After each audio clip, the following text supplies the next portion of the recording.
திமுக ஆதரவோடு அதிமுக ஆட்சி அமைப்பதாக வெளியான தகவல் வதந்தி என்று அதிமுக தரப்பில் தெரிவிக்கப்பட்டுள்ளது. சொந்த மாவட்டத்தில் வெற்றி பெற்ற முடியாதவர்கள் பொய் மூட்டைகளை அவிழ்த்து விட்டுள்ளதாகவும் தெரிவிக்கப்பட்டுள்ளது. திமுக ஆதரவோடு அதிமுக ஆட்சி அமைப்பதாக வெளியான தகவல் வதந்தி என்று அதிமுக தரப்பில் தெரிவிக்கப்பட்டுள்ளது.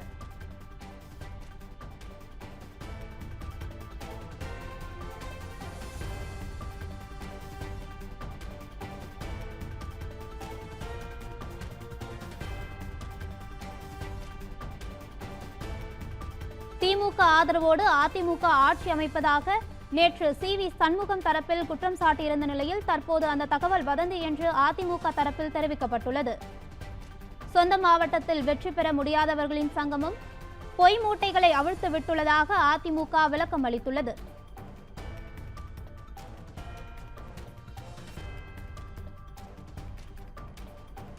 திமுக ஆதரவோடு அதிமுக ஆட்சி அமைப்பதாக வெளியான தகவல் வதந்தி என்று அதிமுக தரப்பில் தெரிவிக்கப்பட்டுள்ளது.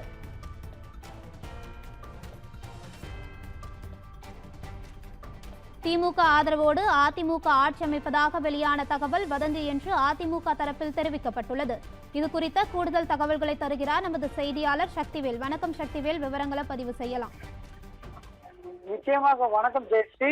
சற்று நேரத்துக்கு முன்பாக அதிமுக எக்ஸ்தல பக்கத்தில் ஒரு அறிக்கையானது வெளியிடப்பட்டுள்ளது. அந்த அறிக்கையின் அடிப்படையில் பெரும் அதிர்ச்சி ஊட்டும் தகவல்களும் நமக்கு கிடைக்கப்பட்டுள்ளது.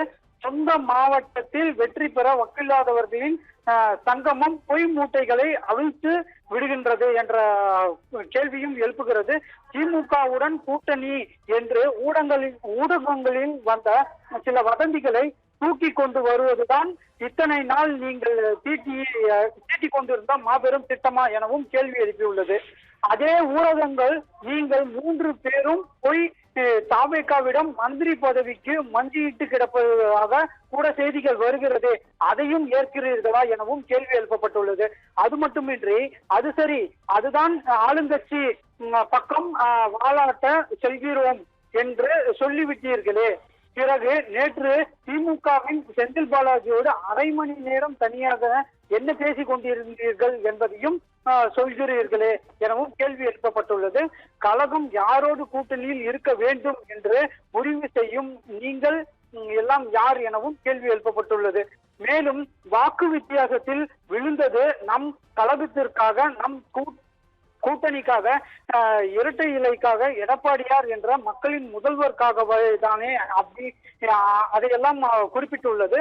அவர் போட்ட வெற்றி பெற்றுவிட்டு இன்று இந்த வீட்டிற்கே இரண்டகம் செய்வது நம் கட்சியை, நம் தொண்டர்களையும் நம்பி நின்ற கூட்டணி கட்சிகளான பாஜக, பாமக, அமமுக ஆகியவற்றை தான் தொண்டர்களை கை கழுவி விட்டு நீங்கள் மட்டும் அதிகாரத்தோடு வாழ நினைப்பது ஈனத்தனம் இல்லையா என்பதையும் கேள்வி எழுப்பப்பட்டுள்ளது. மேலும் நீங்கள் எல்லாம் அவ்வளவு பெரிய தலைவர்கள் என்றால் உங்கள் சொந்த மாவட்டத்தில் என்ன கிழித்தீர்கள்? உங்களின் இந்த அதிகார திமிரு பண்ணையார் தனத்தை இன்னும் எத்தனை ஆண்டுகள் தொண்டர்கள் பொறுத்து கொள்ள வேண்டும் என்றவாறு அந்த அறிக்கையில் கேள்வி எழுப்பப்பட்டுள்ளது. மேலும் எடப்பாடியாரால் தான் தொண்டர்கள், எடப்பாடியாருக்காகத்தான் தொண்டர்களும் என்றும் அந்த வசனங்கள் இடம்பெற்றுள்ளன. இந்த இயக்கம் சில சட்டமன்ற உறுப்பினர்களின் இயக்கம் அல்ல, தொண்டர்களின் இயக்கம். இந்த இயக்கத்திற்கு எத்தனை ஒரு பிரச்சனை வந்தாலும் தொண்டர்கள் எடுக்கும் முடிவு தான் வெற்றி பெறும் என்பதையும் குறிப்பிட்டுள்ளார். ஜெயஸ்ரீ, விவரங்களுக்கு நன்றி சக்திவேல்.